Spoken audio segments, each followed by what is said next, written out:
ಯಾವಾಗ ಸ್ಫೋಟ ಆಗುತ್ತೆ, ಬ್ಲಾಸ್ಟ್ ಆಗುತ್ತೆ, ಭಯೋತ್ಪಾದನಾ ಚಟುವಟಿಕೆಗಳು ನಡೆಯುತ್ತೆ, ಆ ಸಮಯಕ್ಕೆ ಮಾತ್ರ ನೀವು ಬಂದೋಬಸ್ತು, ಭದ್ರತೆ, ಅಲರ್ಟು ಅಂತ ಹೇಳಿ ಎಲ್ಲ ಹೇಳ್ತೀರಿ. ರಿಪಬ್ಲಿಕ್ ಕನ್ನಡ ಒಂದು ರಿಯಾಲಿಟಿ ಚೆಕ್ ಮಾಡಿದೆ.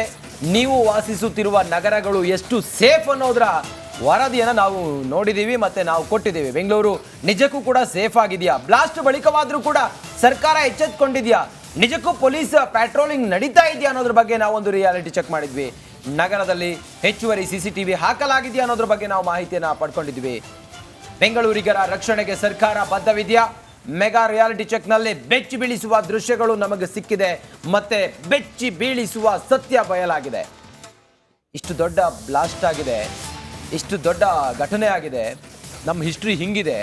ಹೀಗಿರುವಾಗ ಇನ್ನಾದರೂ ಕೂಡ ಸರ್ಕಾರ ಎಚ್ಚೆತ್ತುಕೊಂಡು ಸೂಕ್ತವಾದಂತಹ ಬಂದೋಬಸ್ತ್ ಭದ್ರತೆಯನ್ನು ಅಥವಾ ಪ್ರಿಕಾಷನ್ಸನ್ನು ತೆಗೆದುಕೊಂಡಿದೆಯಾ? ಅದರ ರಿಯಾಲಿಟಿ ಚೆಕ್ ನಾವು ನಡೆಸಿದ್ದೀವಿ. ಯಾವ ಭಾಗದಲ್ಲಿ ಹೆಂಗಿದೆ ಭದ್ರತೆ, ಮುಂಜಾಗ್ರತಾ ಕ್ರಮವನ್ನು ಈ ಬ್ಲಾಸ್ಟ್ ಆದ ನಂತರವಾದರೂ ಕೂಡ ಎಚ್ಚೆತ್ತುಕೊಂಡು ಕೈಗೊಂಡಿದ್ದಾರಾ? CCTV ಕ್ಯಾಮೆರಾಗಳನ್ನು ಹಾಕಿದ್ದಾರಾ? KC ಜನರಲ್ ಆಸ್ಪತ್ರೆ ಇದು ಕೂಡ ಮಲ್ಲೇಶ್ವರಂ ಸುತ್ತಮುತ್ತ ಇರೋದು. ಹಾಗೆ ಸಾಕಷ್ಟು ಜನ, ಅದರಲ್ಲೂ ಬೇರೆ ಬೇರೆ ಊರುಗಳಿಂದ, ತುಮಕೂರು ಭಾಗ ಆ ಕಡೆಯಿಂದ ಬರೋ ಜನ KC ಜನರಲ್ ಆಸ್ಪತ್ರೆಯಲ್ಲಿ ಸಾಕಷ್ಟು ಮಂದಿ ಬರ್ತಾರೆ ಚಿಕಿತ್ಸೆಗೆ ಅಂತ ಹೇಳಿ. ಹಾಗೆ ಸಂಬಂಧಿಕರು ಇನ್ ಕೇಸ್ ಏನಾದರೂ ಅಡ್ಮಿಟ್ ಆಗಿದ್ರೆ ಇಲ್ಲಿ ಯಾವ ರೀತಿ ಇದೆ ಪರಿಸ್ಥಿತಿ ಭದ್ರತಾ ಆ್ಯಂಗಲ್ನಲ್ಲಿ, ಇದರ ಬಗ್ಗೆ ನಾವೊಂದು ರಿಯಾಲಿಟಿ ಚೆಕ್ ಮಾಡಿದ್ದೀವಿ. CCTV ಇಲ್ಲ, ಸೆಕ್ಯೂರಿಟಿಗಳಿಲ್ಲ, ಯಾರು ಬೇಕಾದರೂ ಬರ್ಬೋದು, ಕೈಯಲ್ಲಿ ಏನು ಬೇಕಾದರೂ ಇಟ್ಕೊಂಡು ಬರ್ಬೋದು ಅನ್ನೋ ರೀತಿಯ ಪರಿಸ್ಥಿತಿ ಇದೆ. ಅಲ್ಲಿನ ಚಿತ್ರಣ ಯಾವ ರೀತಿ ಇದೆ ಅನ್ನೋದನ್ನ ನಮ್ಮ ಪ್ರತಿನಿಧಿ ಪ್ರತ್ಯಕ್ಷ ವರದಿಯಲ್ಲಿ ತೋರಿಸಿದ್ದಾರೆ, ಗಮನಿಸೋಣ.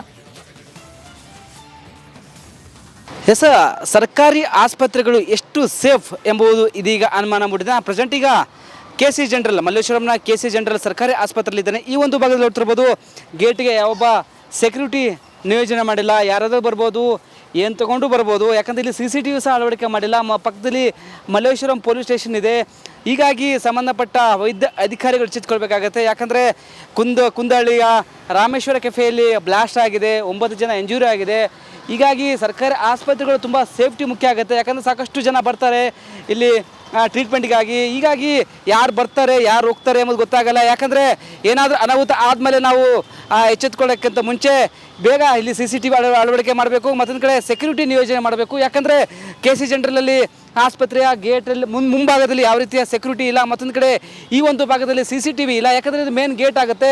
ಹೀಗಾಗಿ ಸಂಬಂಧಪಟ್ಟ ವೈದ್ಯಾಧಿಕಾರಿಗಳು ಮತ್ತು ಸಂಬಂಧಪಟ್ಟ ಸಚಿವರು ಎಚ್ಚೆತ್ತುಕೊಳ್ಬೇಕು. ಸರ್ಕಾರಿ ಆಸ್ಪತ್ರೆಗಳು ಸೇಫ್ ಆಗಿಡಬೇಕು. ಯಾಕಂದರೆ ಸಾಕಷ್ಟು ಜನ ಟ್ರೀಟ್ಮೆಂಟ್ಗೆ ಬರ್ತಾರೆ, ಇಲ್ಲಿ ಯಾರು ಬರ್ತಾರೆ ಎಂಬುದು ಗೊತ್ತಾಗಲ್ಲ, ಏನು ವೆಹಿಕಲ್ ತರ್ತಾರೆ ಎಂಬುದು ಗೊತ್ತಾಗಲ್ಲ. ಹೀಗಾಗಿ ಬೇಗ ಎಚ್ಚೆತ್ತುಕೊಂಡು ಈ ಒಂದು ಭಾಗದಲ್ಲಿ ಸೆಕ್ಯೂರಿಟಿ ನಿಯೋಜನೆ ಮಾಡಬೇಕು ಮತ್ತು CCTV ಅಳವಡಿಕೆ ಮಾಡಿದರೆ ಉತ್ತಮ ಅಂತೇನು ಇಲ್ಲಿಂದ ಬಂದಂಥ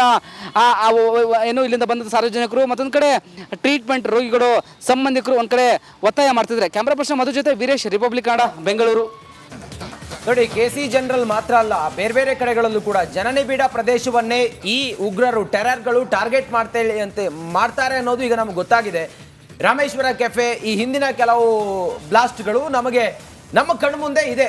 ಹೀಗಿರುವಾಗ ಜನನಿಬಿಡ ಪ್ರದೇಶಗಳಲ್ಲಿ ಯಾವ ರೀತಿಯಾಗಿ CCTV ಕ್ಯಾಮ್ರಾಗಳನ್ನು ಅಳವಡಿಸೋದ್ರಿಂದ ಹಿಡಿದು, ಮೆಟಲ್ ಡಿಟೆಕ್ಟರ್ಗಳನ್ನು ಅಳವಡಿಸೋದ್ರಿಂದ ಹಿಡಿದು, ಸೂಕ್ತವಾದಂಥ ಭದ್ರತೆಯನ್ನು ಕೊಡೋದ್ರಿಂದ ಹಿಡಿದು ಇವ್ರು ಏನು ಮಾಡಿದ್ದಾರೆ ಅನ್ನೋದೇ ಈಗ ಬಹಳ ದೊಡ್ಡ ಪ್ರಶ್ನೆ. ನಾವು ರಿಯಾಲಿಟಿ ಚೆಕ್ ಮಾಡಿದಾಗ ಅದು ಯಾವುದು ಕೂಡ ಇಲ್ಲದೆ ಇರೋದು ಕಂಡು ಬಂದಿದೆ. ಕೆಲ ದಿನಗಳ ಹಿಂದೆ ರಿಪಬ್ಲಿಕ್ ಕನ್ನಡದ ರಿಪೋರ್ಟರ್ಸ್ ಹೋಗಿ ಬೆಂಗಳೂರಿನ ಅಷ್ಟೂ ರೈಲ್ವೆ ನಿಲ್ದಾಣಗಳಲ್ಲಿ ಗಮನಿಸಿರಬಹುದು ವೀಕ್ಷಕರು. ಅದನ್ನ ಮತ್ತೊಮ್ಮೆ ನೆನಪು ಮಾಡ್ತಾ ಇದ್ದೀನಿ. ಎಲ್ಲಾ ರೈಲ್ವೆ ಸ್ಟೇಷನ್ಗಳಲ್ಲಿ ಒಂದು ಫೇಕ್ ಗನ್ ಮಾದರಿಯ ಒಂದು ಲೋಹದ ವಸ್ತುವನ್ನ ತೆಗೆದುಕೊಂಡು ಹೋಗಿ ಎಷ್ಟರ ಮಟ್ಟಿಗಿದೆ ಅಲ್ಲಿನ ಭದ್ರತಾ ವ್ಯವಸ್ಥೆ ಅನ್ನೋದನ್ನ ರಿಯಾಲಿಟಿ ಚೆಕ್ ನ ಮೂಲಕ ನಾವು ಮಾಡ್ಕೊಡ್ತೀವಿ.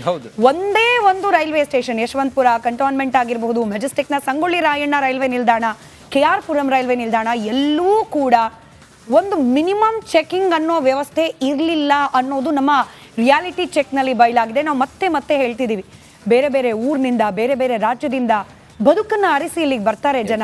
ಒಂದು ಕೆಲಸಕ್ಕೋಸ್ಕರ, ಬದುಕನ್ನು ಕಟ್ಕೊಳ್ಳೋಕ್ಕೋಸ್ಕರ ಬರ್ತಾರೆ. ಹೀಗಾಗಿ ಬೆಂಗಳೂರಿನ ಈ ಜನಸಂಖ್ಯೆಯ ದಟ್ಟಣೆ ದಿನೇ ಹೆಚ್ಚಾಗ್ತಾ ಇದೆ. ಇಂಥ ನಗರ ಉಗ್ರರ ಫಸ್ಟ್ ಟಾರ್ಗೆಟ್. ಹೀಗಿರೋ ಸಂದರ್ಭದಲ್ಲಿ ಬೇಸಿಕ್ ವ್ಯವಸ್ಥೆ, ಭದ್ರತಾ ವ್ಯವಸ್ಥೆಯ ದೃಷ್ಟಿಯಲ್ಲಿ ಆಗಲೇಬೇಕಾದ ಅನಿವಾರ್ಯ ಪರಿಸ್ಥಿತಿ.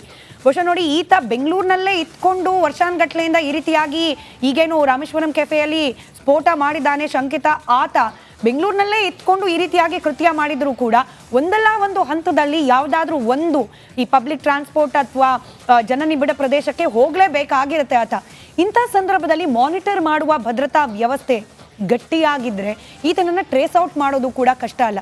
ಬೇರೆ ಊರಿಂದ ಬಂದು ಇನ್ ಕೇಸ್ ಈತ ಏನಾದರೂ ಕೃತ್ಯ ಮಾಡಿದ್ದಾನೆ ಅಂತಂದ್ರೆ ನಮ್ಮ ಬಸ್ ನಿಲ್ದಾಣಗಳು ಹಾಗೆ ರೈಲ್ವೆ ನಿಲ್ದಾಣಗಳು, ನೋ ಡೌಟ್ ಇಂಥವರೆಲ್ಲ ವಿಮಾನದಲ್ಲಿ ಬಂದು ಅಟ್ಯಾಕ್ ಮಾಡೋ ಸಾಧ್ಯತೆಗಳು ಕಡಿಮೆನೆ ಇದ್ರೂ ಇರಬಹುದು, ಅಲ್ಲಗಳಿಯಕ್ಕಾಗೋಲ್ಲ, ಬಟ್ ಕಡಿಮೆ. ನಾವು ಹಿಂದಿನ ಪ್ರಕರಣಗಳನ್ನು ಗಮನಿಸಿ ನೋಡಿದಾಗ ನಮ್ಮ ರೈಲ್ವೆ ನಿಲ್ದಾಣಗಳು, ಬಸ್ ನಿಲ್ದಾಣಗಳು, ಹಾಗೆ ಇಂಥ ಜಾಗ, ಅದು ಆಸ್ಪತ್ರೆ ಆಗಿರ್ಬೋದು, ಮಾಲ್ಗಳಾಗಿರಬಹುದು ಅಥವಾ ಸ್ಟೇಡಿಯಂಗಳಾಗಿರಬಹುದು, ಎಲ್ಲಿ ಹೆಚ್ಚಿನ ಸಂಖ್ಯೆಯಲ್ಲಿ ಜನ ಸೇರ್ತಾರೆ ಅಲ್ಲಿ ಬೇಸಿಕ್ ಒಂದು ಮೆಟಲ್ ಡಿಟೆಕ್ಟರ್ ಅಥವಾ ಸಿಸಿ ಕ್ಯಾಮ್ರಾಗಳ ವ್ಯವಸ್ಥೆ ಸರಿಯಾಗಿರೋದು.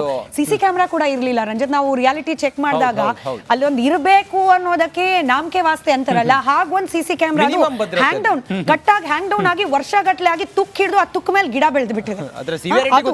ಅದು ಪರಿಸ್ಥಿತಿ. ಇಂಥ ಪರಿಸ್ಥಿತಿಯನ್ನ ಸುಧಾ ಪ್ರತಿ ಬಾರಿ ಕೂಡ ಇದಕ್ಕೆ ಅಂತಲೇ ಕೋಟ್ಯಾಂತರ ರೂಪಾಯಿ ನೀವು ಕಟ್ಟಿರುವ ತೆರಿಗೆಯ ದುಡ್ಡು ವ್ಯಯ ಆಗ್ತಾ ಇದೆ. ಎಲ್ಲಿ ಹೋಗ್ತಿದೆ ಹಾಗಾದ್ರೆ? ಯಾಕೆ ಮೇಂಟೈನ್ ಆಗ್ತಾ ಇಲ್ಲ? ಯಾಕೆ ಸಿಸಿಟಿವಿಗಳು ವರ್ಕ್ ಆಗ್ತಾ ಇಲ್ಲ ಜನನಿಬಿಡ ಪ್ರದೇಶದಲ್ಲಿ? ನೋಡಿ, ರಾಮೇಶ್ವರಂ ಕೆಫೆನಲ್ಲಿ ಆಗಿರುವಂತ ಬ್ಲಾಸ್ಟ್ ನಾನಾ ಆಯಾಮಗಳಲ್ಲಿ ಈಗ ಪೊಲೀಸರು ತನಿಖಾ ತಂಡ ಅದರ ತನಿಖೆಯನ್ನ ಮಾಡ್ತಾ ಇದೆ. ಈ ಪ್ರಕರಣ ಮತ್ತೆ ಬೇರೆ ಪ್ರಕರಣಕ್ಕೆ, ಈ ಮಂಗಳೂರು ಪ್ರಕರಣಕ್ಕೆ ಸಾಮ್ಯತೆ ಇರೋದ್ರಿಂದಾಗಿ ಪೊಲೀಸರು ಅದರ ಕೆಲ ಇನ್ಪುಟ್ಸ್ಗಳನ್ನು ಕೂಡ ತೆಗೆದುಕೊಳ್ತಾ ಇದ್ದಾರೆ. ನೋಡಿ, ರಾಮೇಶ್ವರಂ ಕೆಫೆನಲ್ಲಿ ಬಾಂಬ್ ಬ್ಲಾಸ್ಟ್ ಕೇಸ್, ಆ ಉಗ್ರ ಬಸ್ನಲ್ಲಿ ಬಂದಿದ್ದ, ಬಸ್ ಟಿಕೆಟ್ ಅನ್ನ ಪಡೆಯದೆ ಪ್ರಯಾಣಿಸಿದ್ದ ಶಂಕಿತ ಅನ್ನೋದು ಈಗ ಅನುಮಾನ, ತೀವ್ರ ಅನುಮಾನಕ್ಕೆ ಕಾರಣವಾಗಿದೆ. ಶಂಕಿತನ ನಡೆ, ಆತ ಬಂದಿದ್ದು ಹೋಗಿದ್ದು, ಆತನ ಮೂವ್ಮೆಂಟ್ ಎಲ್ಲವೂ ಕೂಡ ಪ್ರಮುಖ ಆಗುತ್ತೆ ಈ ತನಿಖೆಯಲ್ಲಿ. ಒಂದು ಬಸ್ನಲ್ಲಿ ಒಂದೇ ಸ್ಟಾಪ್ ಪ್ರಯಾಣ ಮಾಡಿದ್ನ ಅಂದ್ರೆ ಆಸ್ಪಾಸಿನಲ್ಲಿ ಆತ ಇದ್ದು ಬಸ್ ಹತ್ಕೊಂಡು ಬಂದ, ಟಿಕೆಟ್ ಪಡೆಯದೆ ಬಂದ, ಪ್ರತಿಯೊಂದು ಸ್ಟಾಪ್ಗೂ ಕೂಡ ಬಸ್ಸನ್ನ ಬದಲಾವಣೆ ಮಾಡಿದ್ನ, ಇದೆಲ್ಲವೂ ಕೂಡ ಈಗ ಅನುಮಾನಕ್ಕೆ ಕಾರಣ ಆಗಿದೆ. ಪೊಲೀಸರು ಎಲ್ಲ ಆ್ಯಂಗಲ್ನಲ್ಲೂ ಕೂಡ ತನಿಖೆ ಮಾಡ್ತಾ ಇದ್ದಾರೆ. ಮತ್ತೆ ಆತನ ಮೂವ್ಮೆಂಟ್ನ CCTV ಫುಟೇಜ್ಗಳನ್ನು ಕೂಡ ಕಲೆ ಹಾಕ್ತಾ ಇದ್ದಾರೆ. ಎಲ್ಲಿಂದ ಬಂದ, ಎಲ್ಲಿ ಹೋದ, ಯಾವ ಸ್ಟಾಪ್ನಲ್ಲಿ ಇಳ್ಕೊಂಡ, ಎಷ್ಟು ಬಸ್ಸನ್ನು ಚೇಂಜ್ ಮಾಡ್ದ, ಆತ ಇಲ್ಲಿಂದ ಆತನ ಆಪರೇಷನ್ ಮುಗಿಸಿ ಹೋದದ್ದು ಯಾವ ಬಸ್ನಿಂದ, ಇದೆಲ್ಲವೂ ಈಗ ತನಿಖೆಗೆ ಪೂರಕ ಆಗಿರೋದ್ರಿಂದ ಪ್ರತಿಯೊಂದನ್ನು ಕೂಡ ಪೊಲೀಸರು ಐಡೆಂಟಿಫೈ ಮಾಡ್ತಾ ಇದ್ದಾರೆ. ಸುಮಾರು 1 ಲಕ್ಷಕ್ಕೂ ಹೆಚ್ಚು ಫೋನ್ ಕರೆಗಳನ್ನು ಪರಿಶೀಲನೆ ಮಾಡ್ತಾ ಇದ್ದಾರೆ. ಅದ್ರ ಜೊತೆಗೆ ಆ ಏರಿಯಾದ ಆ ಕುಂದಹಳ್ಳಿಯ ಸುತ್ತಮುತ್ತ ಇರುವಂಥ ಎಲ್ಲ CCTV ಫುಟೇಜ್ಗಳಾಗಿರ್ಬೋದು, ಪ್ರತಿಯೊಂದು ಕೂಡ ತನಿಖೆಗೆ ಇಂಪಾರ್ಟೆಂಟ್ ಆಗುತ್ತೆ. ಈಗಷ್ಟೇ ಬ್ಯಾಂಗ್ಳೂರ್ ಪೊಲೀಸ್ ಟ್ವಿಟರ್ ಖಾತೆಯಲ್ಲಿ ಒಂದು ಟ್ವೀಟ್ನ ಗಮನಿಸ್ತಾ ಇದ್ದಾರೆ. ಮಾಧ್ಯಮದಲ್ಲಿ ತನಿಖೆಗೆ ಸಂಬಂಧಪಟ್ಟಂತೆ ಯಾವುದು ಡೀಟೇಲ್ ರಿಪೋರ್ಟನ್ನು ಆಚೆ ಹಾಕಬೇಡಿ ಅಂತ ಹೇಳಿ. ನಾವು ಬಹಳ ಜವಾಬ್ದಾರಿಯುತ ಮಾಧ್ಯಮವಾಗಿ ಪೊಲೀಸರು ಅಥವಾ ತನಿಖಾ ತಂಡ ನಡೆಸ್ತಾ ಇರುವ ತನಿಖೆಯ ಇನ್ಸೈಡ್ ಡೀಟೇಲ್ಸ್ ಏನಿದೆ, ಕ್ಯೂರಿಯಾಸಿಟಿ ಜನರಿಗೂ ಕೂಡ ಇರುತ್ತೆ. ಯಾವ ಹಂತದಲ್ಲಿದೆ, ಏನ್ ಮಾಡ್ತಿದ್ದಾರೆ, ಎಲ್ಲೆಲ್ಲಿ ಪರಿಶೀಲನೆ ಮಾಡ್ತಿದ್ದಾರೆ, ರಿಪಬ್ಲಿಕ್ ಕನ್ನಡ ವೀಕ್ಷಿಸ್ತಾ ಇರೋ ವೀಕ್ಷಕರಿಗೂ ಕೂಡ ಗೊತ್ತಿರುತ್ತೆ ಇನ್ಸೈಡ್ ಡೀಟೇಲ್ಸ್. ಅಂದ್ರೆ ತನಿಖೆಗೆ ಸಂಬಂಧಪಟ್ಟಂತ ಸೂಕ್ಷ್ಮ ವಿಚಾರಗಳು ಯಾವ್ದನ್ನ ಕೂಡ ನಾವು ಬಹಿರಂಗ ಪಡಿಸ್ತಿಲ್ಲ. ಆದ್ರೆ ಬ್ಲಾಸ್ಟ್ ಗಿಂತ ಮುಂಚೆ ಏನೆಲ್ಲ ನಡೆದಿರಬಹುದು ಅದರ ಮಾಹಿತಿಗಳು ನಮ್ಗೆ ಲಭ್ಯವಾಗ್ತಾ ಇದೆ ಮೂಲಗಳಿಂದ, ಅದನ್ನ ನಾವು ತೋರಿಸ್ತಾ ಇದ್ವಿ. ಹಾಗೆ ತನಿಖೆ ಓವರಾಲ್ ಆಗಿ ಪ್ರಗತಿ ಯಾವ ಹಂತದಲ್ಲಿದೆ ಇದನ್ನ ಮಾತ್ರ ತೋರಿಸ್ತಾ ಇದೀವಿ. ನಾನು ಮತ್ತೆ ಹೇಳ್ತಾ ಇದ್ದೀನಿ, ಜವಾಬ್ದಾರಿಯುತ ಮಾಧ್ಯಮಗಳು ಯಾವುದೂ ಕೂಡ ತನಿಖೆಯ ಇನ್ಸೈಡ್ ಡೀಟೇಲ್ಸ್ ಅನ್ನ ತೋರಿಸಬಾರ್ದು. ಆ ಜವಾಬ್ದಾರಿ ರಿಪಬ್ಲಿಕ್ ಕನ್ನಡಕ್ಕೂ ಕೂಡ ಇದೆ. ಇನ್ನು ಈ ಬಸ್ಗೆ ಸಂಬಂಧಪಟ್ಟಂತೆ ಉಗ್ರನನ್ನ ಟ್ರೇಸ್ ಮಾಡಲಿಕ್ಕೆ ಯಾವೆಲ್ಲ ರೀತಿಯಲ್ಲಿ CCTV ಪರಿಶೀಲನೆಗಳಾಗ್ತಾ ಇದೆ, ಹಾಗೆ ಈ ಬಸ್ನಲ್ಲಿ ಆತ ಪ್ರಯಾಣ ಮಾಡಿದ ಹಾದಿ ಹೇಗಿತ್ತು, ಇದರ ಡೀಟೇಲ್ಸ್ ಅನ್ನ ನಮ್ಮ ಪ್ರತಿನಿಧಿ ಸವಿತಾ ನೀಡ್ತಾ ಹೋಗ್ತಾರೆ. ಸವಿತಾ, ನೋಡಿ, ಬಹುತೇಕ ಪ್ಲಾನ್ಡ್ ಅಟ್ಯಾಕ್ ಇದು ಅನ್ನೋದಕ್ಕೆ ಅನೇಕ ಸಾಕ್ಷ್ಯಗಳು ಇದೀಗ ಲಭ್ಯವಾಗ್ತಾ ಇರೋದು. ಈತನ ಚಲನವಲನಕ್ಕೆ ಸಂಬಂಧಪಟ್ಟಂತೆ ಬಸ್ನಲ್ಲಿ ಈತ ಟ್ರಾವೆಲ್ ಮಾಡಿದ್ದು ಕೂಡ ಏನೆಲ್ಲ ಡೀಟೇಲ್ಸ್ ಸಿಗ್ತಾ ಇದೆ ಅಂದ್ರೆ, ಒಂದೇ ಸ್ಟಾಪ್ ಆತ ಒಂದು ಬಸ್ನಲ್ಲಿ ಪ್ರಯಾಣ ಮಾಡ್ತಿದ್ದ, ಟಿಕೆಟ್ ಪಡೆದಿರಲಿಲ್ಲ, ಈ ರೀತಿಯ ಅಂಶಗಳು, ಬೇರೆನೆಲ್ಲ ಮಾಹಿತಿಗಳು ಲಭ್ಯವಾಗ್ತಾ ಇದೆ.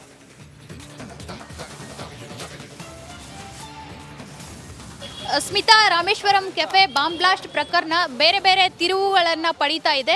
ಶಂಕಿತ ಉಗ್ರನ ನಡೆ ನುಡಿಯನ್ನು ಈಗಾಗಲೇ ತನಿಖಾ ತಂಡ ಪೊಲೀಸರು ಸಹ ಅದರ ಹಿಂದೆ ಬಿದ್ದಿದ್ದಾರೆ.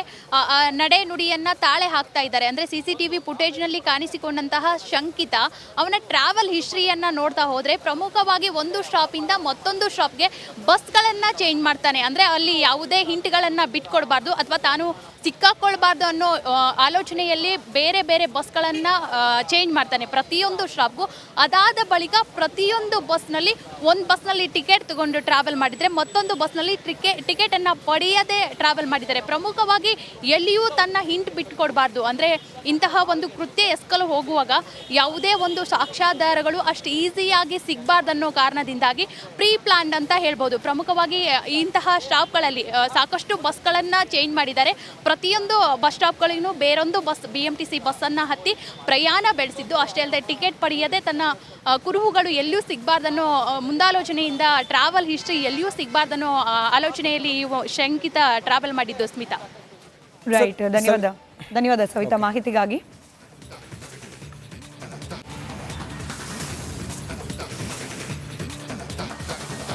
ಮತ್ತೊಂದು ಕಡೆ ಬೆಂಗಳೂರು ಹೇಳಿ ಕೇಳಿ ಇಡೀ ಪ್ರಪಂಚದಲ್ಲಿ ಗಮನ ಸೆಳೀತಾ ಇರುವಂತಹ ನಗರ. ಹಾಗಾಗಿ ಇಲ್ಲಿ ಎಂಥದೇ ಚಟುವಟಿಕೆ ಆದ್ರೂ ಕೂಡ ಒಂದಲ್ಲ ಒಂದು ರೀತಿಯಲ್ಲಿ ವಿಶ್ವ ಮಟ್ಟದಲ್ಲಿ ಸದ್ದಾಗುತ್ತೆ. ಇದೇ ಕಾರಣಕ್ಕೆ ಈ ಉಗ್ರಗಾಮಿ ಚಟುವಟಿಕೆಗಳು ಮಾಡುವಂತವ್ರು ಟಾರ್ಗೆಟ್ ಮಾಡ್ಕೊಳ್ಳೋದು ಇಂಥದ್ದೇ ಸಿಟಿ. ಅಂದ್ರೆ ಇಲ್ಲೇನಾದ್ರೂ ಆದ್ರೆ ದೊಡ್ಡ ಸುದ್ದಿ ಆಗಬೇಕು ಅನ್ನೋ ರೀತಿಯಲ್ಲಿ. ಹಾಗಾದ್ರೆ ಕಳೆದ ಒಂದು 10-15 ವರ್ಷಗಳಲ್ಲಿ ಈ ರೀತಿಯ ಅಟ್ಯಾಕ್ಗಳು ಅಂದ್ರೆ ಭಯೋತ್ಪಾದನಾ ಚಟುವಟಿಕೆಗಳಿಗೆ ಸಂಬಂಧಪಟ್ಟಂತೆ ಬೆಂಗಳೂರಿನಲ್ಲಿ ನಡೆದಂತಹ ಘಟನೆಗಳು ಯಾವುದು?